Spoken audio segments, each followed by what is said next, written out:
katakanlah tadi pandemi ini berkepanjangan, maka ya kita harus juga sudah antisipasi dari sekarang gitu ya kan, bahwa kalau bisa tentunya hal ini jangan sampai terjadi.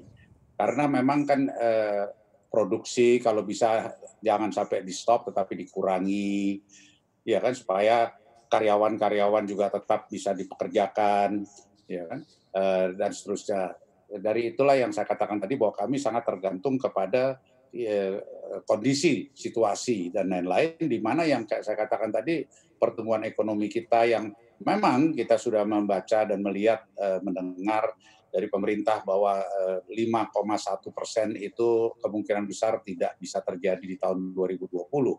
bahkan turun ke sampai 2, sekian persen dan lain-lain. Nah, ini harapan-harapan kita tentunya ini semua jangan sampai terjadi. Karena memang ini kita sama sekali tidak menginginkan adanya katakanlah PHK karyawan, itu sama sekali yang kita tidak inginkan. Kalau bisa ini bisa bertahan, walaupun kerja dengan shift misalnya, bergilir atau bagaimana, tetapi kalau bisa kita jangan sampai ada layoff karyawan atau tadi katakanlah sampai sampai PHK. Baik, Karena ini akan berarti saya parah konfirmasi sekali. sekali lagi Pak Yongki, per hari ini belum ada laporan dari anggota Gaikindo dan juga dari Gaikindo mengenai pemutusan hubungan kerja atau PHK. Belum ada itu, dan ini yang Anda khawatirkan tadi ya? Betul, jadi kami belum mendapat laporan dari anggota manapun bahwa ada PHK. Bahwa ini ada penghentian produksi, ini alasannya kan tadi saya sudah katakan bermacam-macam. Bisa juga karena stok sudah cukup, jadi sementara di stop dulu, karena toh memang penjualan kan istilahnya ngedrop ya, mulai dari minggu ketiga bulan Maret ini sudah ngedrop. Nah, jadi misalnya stok sudah cukup, ya, jadi bekerja secara bergilir atau bagaimana, tetapi PHK belum kita dengar. Ya kan bahkan rapat minggu lalu di antara pengurus Gaikindo mengkonfirmasikan bahwa semua pabrik atau merek yang ada di Indonesia ini akan tetap membayar THR yang sudah menjadi kewajiban kami kepada karyawan. Penuh Pak Itu Yongki? tetap akan dibayarkan. Bagaimana? Ya. Untuk THR yang diberikan, akankah Ya, penuh 100% seperti tahun-tahun kemarin?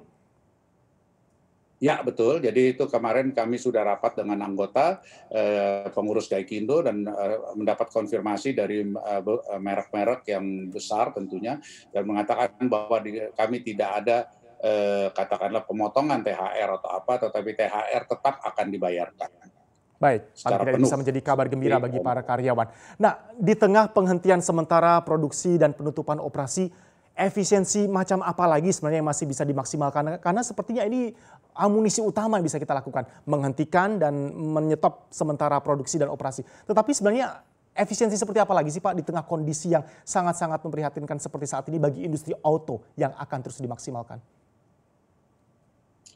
Ya, jadi memang kan agak repot ya. Repot dalam arti kata kalau diproduksi tadi saya katakan memang kita bisa bekerja secara bergilir, mengurangi jumlah unit yang diproduksi dan lain-lain. Tetapi di sektor penjualan misalnya, kalau wabah ini tidak segera berakhir atau berkurang dan lain-lain, eh, tidak mungkin ada orang datang ke ruang pamer atau ke showroom untuk melihat-lihat atau berkeinginan membeli mobil di satu sisi. Di lain sisi, eh, calon pembeli pun tidak mau dikunjungi ke rumahnya atau ke kantornya, karena atau semua sekarang pada hari ini kan work from home kan, jadi semua juga tidak ada di kantor, adanya di rumah. Tapi di rumah dibilang, Pak saya mau datang untuk menawarkan mobil, dia bilang nanti aja lah, ini keadaan lagi begini, ya kan. Nah